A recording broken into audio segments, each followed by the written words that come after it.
पैसे जान से ज्यादा है? क्या अस्पतालों का मेन मोटिव पैसा कमाना है, ना कि लोगों की जान बचाना? ये सवाल इसलिए क्योंकि महाराष्ट्र के पुणे में 7 महीने की गर्भवती महिला तनीषा भीसे की इलाज न मिलने से मौत हो गई। मंगेशकर अस्पताल ने उन्हें भर्ती करने से मना कर दिया था। मीडिया रिपोर्ट्स के अनुसार तनीषा को गर्भावस्था से जुड़ी कुछ परेशानियां हो रही थी। उनका परिवार उन्हें तुरंत अस्पताल लेकर गया। तनीषा के पति सुशांत भीसे का कहना है कि अस्पताल ने इलाज के लिए 10 लाख रुपए मांगे थे। सुशांत तुरंत 2.5 लाख रुपए देने को तैयार थे, फिर भी अस्पताल ने इलाज शुरू करने से मना कर दिया। इस वजह से इलाज में देरी हुई और तनीषा की हालत बिगड़ गई। सुशांत महाराष्ट्र विधान परिषद के सदस्य अमित गोरखे के निजी सचिव हैं। उन्होंने बताया कि उनकी पत्नी के गर्भ में जुड़वा बच्चा थे। उन्हें तुरंत डॉक्टर की मदद की जरूरत थी। इलाज से मना करने के बाद परिवार के पास उन्हें दूसरे अस्पताल ले जाने के अलावा कोई चारा नहीं था। लेकिन डिलीवरी के बाद तनीषा की हालत और खराब हो गई और उनकी मौत हो गई। सुशांत ने अस्पताल पर लापरवाही का आरोप लगाया है। उन्होंने कहा कि जीवन से ज्यादा पैसे को महत्व दिया जा रहा है। अगर उन्होंने समय पर भर्ती कर लिया होता तो वह बच जाती। सुशांत का कहना है कि अस्पताल ने पैसे को प्राथमिकता दी, इसीलिए उनकी पत्नी की जान चली गई। वहीं अमित गोरखे ने कहा कि मैंने स्वास्थ्य मंत्रालय के ओएसडी से बात की ताकि वे मदद कर सके, लेकिन अस्पताल ने फिर भी तनीषा को भर्ती करने से मना कर दिया। दूसरे अस्पताल की तलाश में समय बर्बाद हुआ और हमने उसे खो दिया। गोरखे ने कहा कि वे इस मुद्दे को आने वाले विधान सभा सत्र में उठाएंगे। वे इस मामले को सरकार के सामने रखेंगे ताकि भविष्य में ऐसा किसी और के साथ ना हो।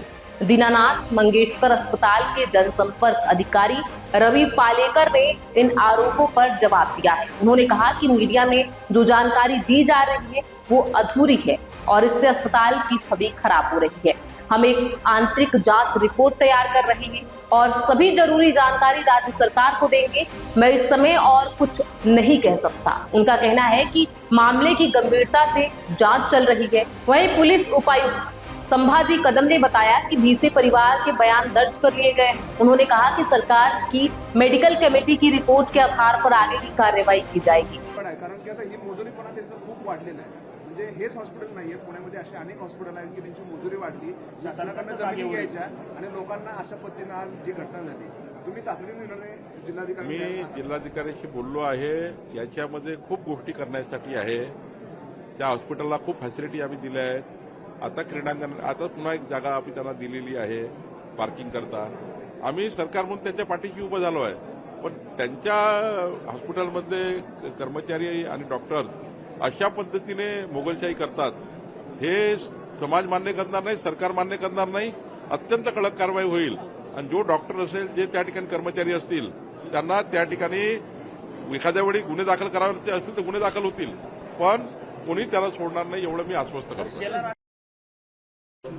So I had received some information yesterday that some misconduct might have happened in the hospital. So I have established a 3-member committee under the chairmanship of civil surgeon. He will submit the report in the coming 2 days. He will take statements from the concerned patients and the patients' guardians and family members. Along with that, they will also be taking statements from the hospital authorities, and accordingly we will decide what mishap had happened and who was responsible for that. And on the basis of that, we will decide what decision is to be taken and what further action is to be taken. It's a very insensitive asking for the money or that education before admission. With this bringing so that this can be avoided in future. Absolutely. Once we have the report, we will get to know the exact fact. And then definitely if something wrong has happened, then we will take necessary step as well in the terms of SOPs as well. Police इस मामले की जांच कर रही है और दोषियों के खिलाफ कार्रवाई की जाएगी। ऐसे में इस पूरी खबर पर आपकी क्या राय है, हमें कमेंट बॉक्स में लिख के जरूर बताएं। यदि वीडियो अच्छा लगा हो तो लाइक, शेयर और सब्सक्राइब करना बिल्कुल ना भूलें। बहुत बहुत शुक्रिया।